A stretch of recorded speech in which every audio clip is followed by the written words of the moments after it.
안녕하세요. 화평 대목장 남팔목장 한민수 성도입니다. 3년 전 꿈꾸었던 이 자리에 서서 구원 간증을 할 수 있도록 해주신 하나님께 감사와 찬송과 영광 올려드립니다. 부족한 제 모습과 사람들을 보는 것이 아니라 크신 은혜와 사랑을 베푸신 하나님을 찬양하며 하나님께서만 높임 받으시는 시간 되길 소망합니다. 모태신앙이었던 저는 매주 매순간 성실히 신실하게 예배드리고 헌신하셨던 부모님 모습을 본받아 바르게 성실하게 살아가야 한다고 생각했고, 의미는 잘 알지 못했지만 성경을 부지런히 읽었고 골방에 들어가 부르짖으며 기도했습니다. 그렇게 예수님을 만나면 바른 신앙인이 될 것 같았습니다. 간절히 부르짖으면 만나주시고 방언도 환상도 기적도 축복도 주신다고 하셨던 목사님들의 말씀대로 하나님께 간절히 구하고 찾았지만 가끔 기적 같은 일반 은총들의 경험들만 있었을 뿐이었습니다.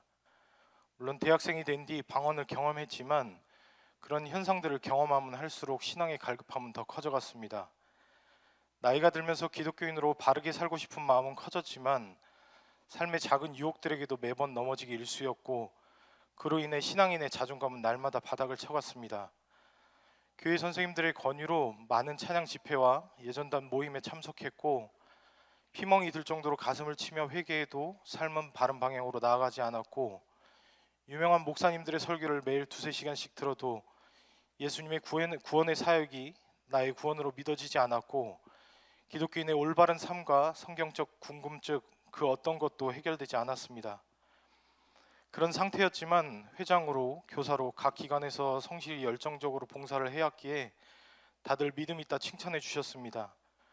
담당 목사님의 강권함과 추천으로 목회자의 길을 갈 뻔했지만 죄로 가득 찬 제 모습과 멈출 수 없는 죄성에 두려워 멈추기도 했습니다.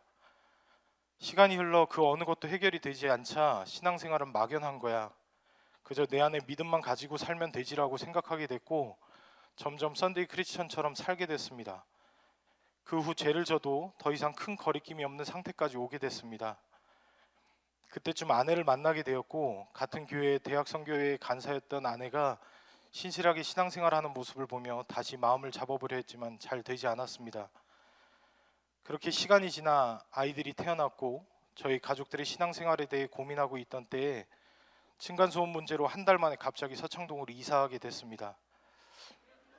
이웃분들에게 인사를 하고자 들렸다가 세 집 모두 성산교회 다니시는 것을 보고 성산교회에 오게 됐습니다. 처음 왔던 날 강대상 뒤로 십자가가 보이지 않았고 집사님들이 목사님의 자랑을 너무 하시는 것을 보면서 여기 이단교회 아닌가라고 막연히 생각했습니다.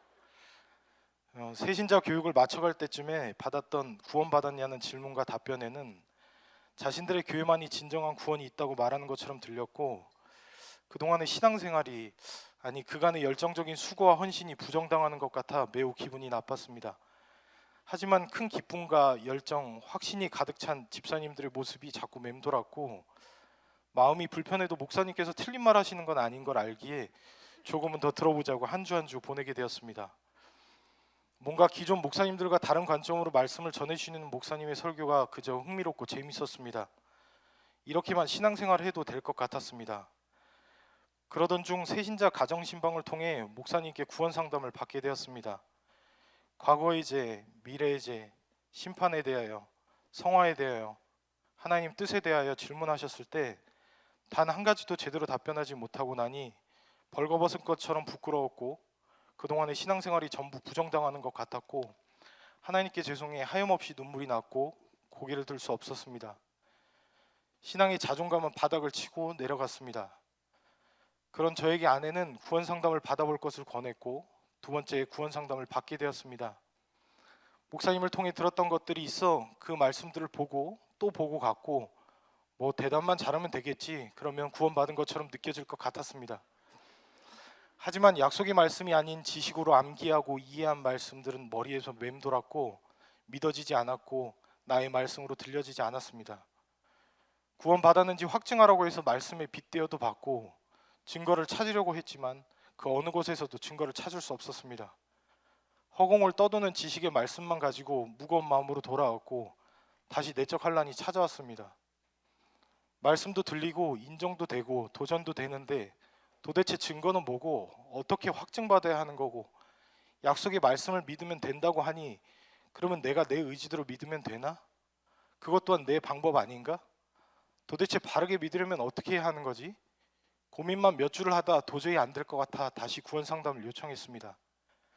각각의 내용에 해당하는 말씀들을 알겠습니다.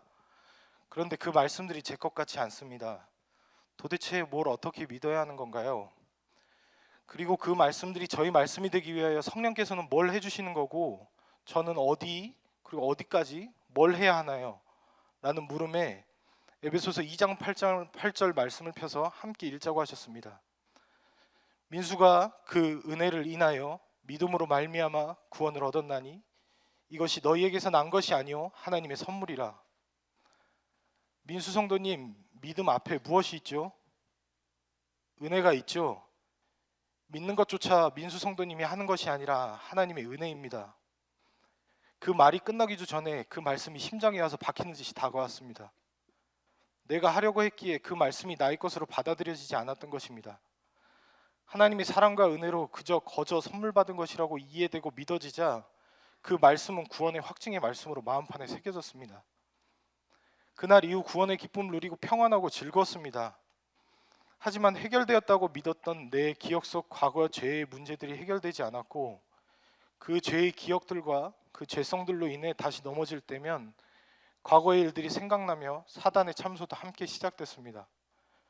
과거 나의 죄로 인한 상처받은 사람들에 대한 미안함으로 인해 그것을 계속 기억하고 바르게 살아야지, 그게 기독교인으로 바르게 살아가는 것이라고 생각했습니다. 과거의 죄에 대한 해결은 예수님께서 강가해 주심을 믿는 것으로부터 시작되는 것인데 욕과 같이 나의 의로움을 드러내기 위해 하나님의 강가하심의 은혜를 불이하다고 생각했고 꼭 기억하고 기억하리라 말하며 하나님의 위치에 올라 스스로를 정죄하고 심판하고 있었습니다.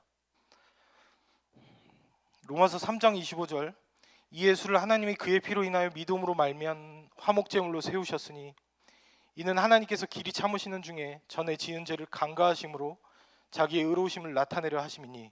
아멘. 산부 예배 드리던 중 사단은 자꾸 뒤로 돌아보게 하고 하나님을 앞을 보게 하신다고 하시는 말씀을 듣고 자꾸 뒤를 돌아보며 자책하는 것이 이유를 깨닫게 되었습니다. 그제서야 믿어졌다고 생각한 간과하심의 말씀들이 다시 정확히 나에게 적용되기 시작됐고 전에 지은 죄를 간과해 주시고 따지지도 달아보지도 재지도 않으신다고 선포해 주셨던 말씀이 생각났고 온전한 간과하심을 경험해 자유하게 되었습니다. 잠시 활개치는 사단의 참소라는 것을 깨닫고 나니 불안과 두려움이 사라지게 됐습니다. 그렇게 모든 말씀들이 믿어졌고 정리되어졌고 평안해졌고 구원의 확신을 갖게 되었습니다. 한두 가지 성경적 의문들이 생기면 꼭 해결받아야 해라는 강박관념이 생기기도 하고 그것들이 의심과 불안으로 바뀌어 내적 환란도 경험하고 있지만 그런 제게 하나님께서는 서두르지 않으시고 인격적으로 매 순간마다 고강종 목사님의 말씀을 통해 예배와 제자들 말씀으로 그리고 또 목장 예배와 성도들 간의 교제로 때로는 아내와의 교제 가운데 들려지는 말씀으로 확증시켜 주셨습니다.